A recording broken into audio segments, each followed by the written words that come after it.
wakati tulienda kule kwa Economic Forum, na niliona ni mama mwenye ako na maono. Alitoa mchango wake kama vile wamama wengi na Wakenya wengi wa tabaka mbalimbali, karibu Wakenya 90,000 za manifesto yetu ya Kenya Kwanza, na ni baadhi ya wananchi kama mama huyu na huyu mungwana ambaye pia ni mshirika wetu mkubwa katika chama cha UDA katika muungano wa Kenya Kwanza. Pengine kwa kauli ambayo anaweza kuitumia kuweza kumalizia kwa yule hasla ambaye anatizama, anatarajia nini sasa hivi kutoka kwa kiongozi wake?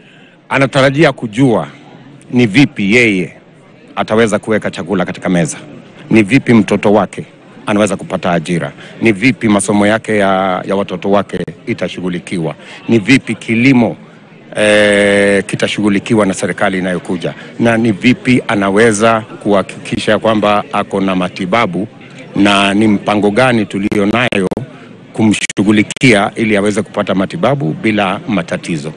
Naamini kwamba haya ni baadhi ya mambo Wakenya wanangojea. Naam, kila laheri katika mjadala, na naibu wa rais William Samoei Ruto, daktari, akisema kwamba katika siku ya leo ashazungumza mengi katika kampeni Joageo, lakini ana fursa ya kipekee kuweza kuyachanganua kwa utaratibu katika mjadala. Hivyo basi ameandamana na watu wawili ambao ni muhimu sana katika safari yake yeye kuchaguliwa na kupewa tiketi ya uwaniaji wa rais. Narudi kwako ili Wakenya wapate fursa baadaye ya kujua mengi na wachanganuzi matarajio yao na hoja ambazo ni muhimu kujadiliwa katika siku hii ya leo. Joageo.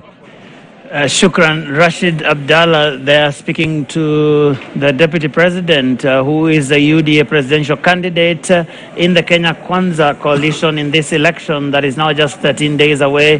Dr. Ruto there talking about what he believes is important for the country and sort of giving a glimpse of what he hopes to talk about during this. And interestingly, Professor Witi arriving with his entourage, which includes the two people we saw who endorsed him, Pauline Waithera and Kelvin Okoth, sort of trying to remind us of what he has been saying out there in campaigns.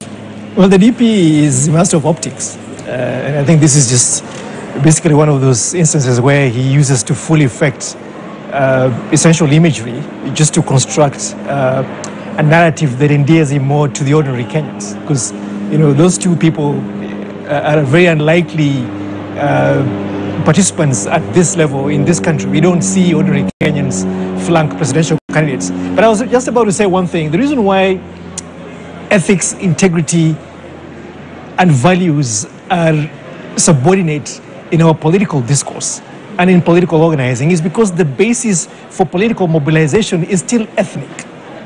If you look at Raila Odinga, he gets onto this stage because he has a strong support of the Luo community. Look at William Ruto, was built an interesting coalition between his Kalenjin community and the Kikuyus. Mwaura does not have that luxury. And therefore, when he rides on values, Kenyans are not paying attention, because what brings us to this stage to even then invite these conversations are not the important things. These things come afterwards. And this ethnic political mobilization is a huge problem that we have to deal with. But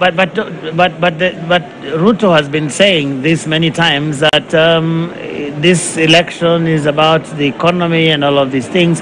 And some people say that the ethnic question is not as pronounced in this election as it has been previously. Do you agree? It is still a very strong undertone. It is a bastion that you got to start with. And when you see even your colleagues in the media basically trying to figure out how the electoral process is going to go, you always start with what you call the quote-unquote strongholds. In that entourage of Raila Odinga is Kalonzo Musyoka, okay, bringing in the big Kamba vote. In that entourage is the governor of Kakamega, bringing in the Luya vote. And so you see this ethnic bifurcation being a very critical point of mobilization. So issues that are substantive to the citizens of this country, such as unemployment. How come we don't see youth mobilizing around the unemployment question? That even Mwaura today was just deplorable in the way that he handled it. He had no great ideas. And even Deputy President William Ruto and even Raila Odinga, nobody has any clue.